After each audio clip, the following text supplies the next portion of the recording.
Our next guest on the Rise is Edmonton artist Craig H. Fears is his recently released fourth album of original material, which the Edmonton Journal describes as woozy, lurching, and impressionistic shards of sound.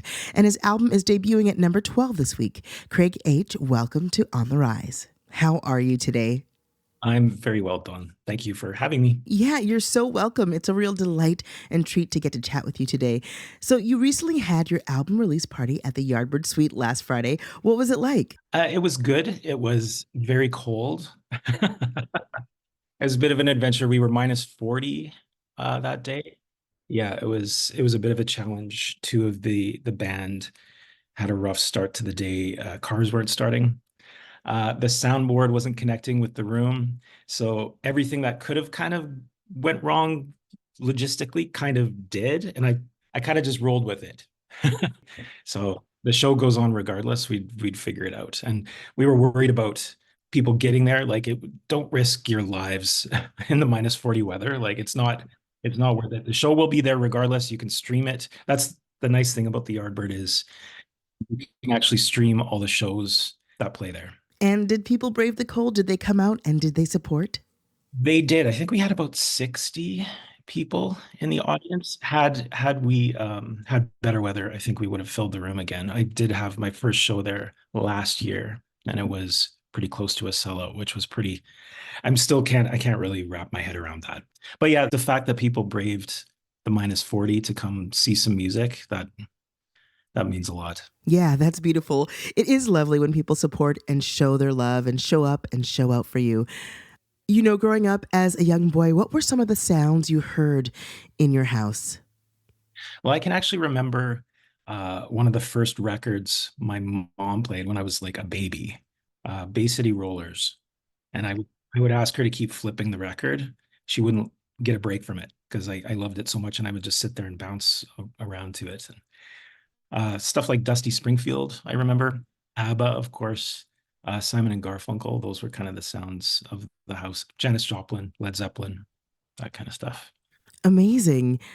How did those sounds influence your musical evolution? I think it made me interested in just learning and listening to as much as I could because the sounds were pretty diverse. It wasn't just folk music, it wasn't just heavy rock. By luck of the draw, I heard, I think it was Eurythmics' Love is a Stranger on the radio when I was about 7. That kind of blew my mind. Like the electronic sounds kind of really appealed to me. Didn't know what I was listening to because you're a kid, you're little.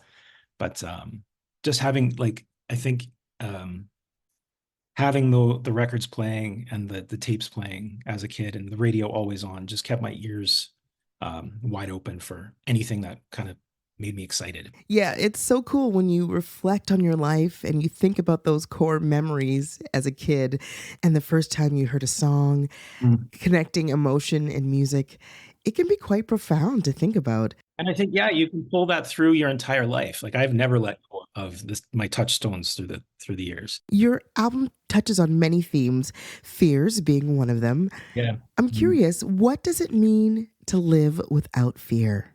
Uh, I don't know.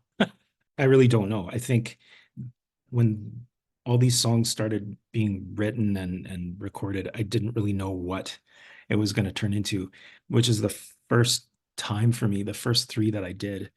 I had very much everything was mapped out, everything was written. I had a concept in mind and I kind of drove towards that. This is the first time where I've actually just kind of let it roll and let people kind of come in a little bit more and collaborate a little bit more. And it was after the previous show at the Yardbird where the title track came and I kind of knew what the whole thing was going to be about. Not as a concept really, but there was a thread that kind of ties everything together.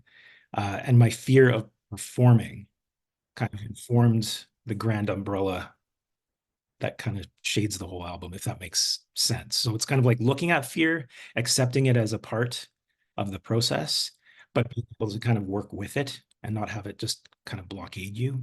I really appreciate that one, you're able to articulate it so clearly, but also that you, as an artist, you just keep going. I don't care if I'm afraid. I'm going to go, I'm going to show up and do what I love. And sometimes Mhm. That's the beauty of being an artist, and what we love overshadows the risk and the fear. And I think that's wonderful. Yes. Yeah, exactly. Yeah. Okay, Craig. Well, I could really literally talk to you all day. I really enjoy how you think about music and how the songs are crafted. I feel like it's a real journey and the songs evolve. Not only does the album evolve sonically, but I feel like even from song to song, you get swept along in this beautiful current. I would love to play No Control from the album. Can you tell our listeners a little bit about it? That was a really quick one.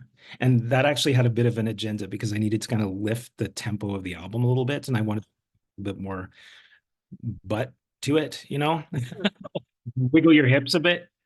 And a friend of mine in the States, Rob Bruce, who I've worked with a couple of times now, kind of glommed onto that and helped me kind of give it the sheen that it has and give it that.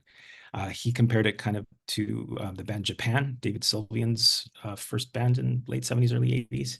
And that was like blew my mind as well. Like that's okay. Okay, Rob. But it needed to be up tempo. I had a lyric with kind of like a rhythm in mind, and we just kind of polished it to get it up to that point. But No Control is another theme of the album that ties into fear. There's no control over that. It's going to bubble up. You have to learn to dialogue with it, which is like me talking to myself as much as I am to whoever's listening to. From the album Fears by Craig H., which debuts at number 12 on this week's Top 30 chart, this is No Control.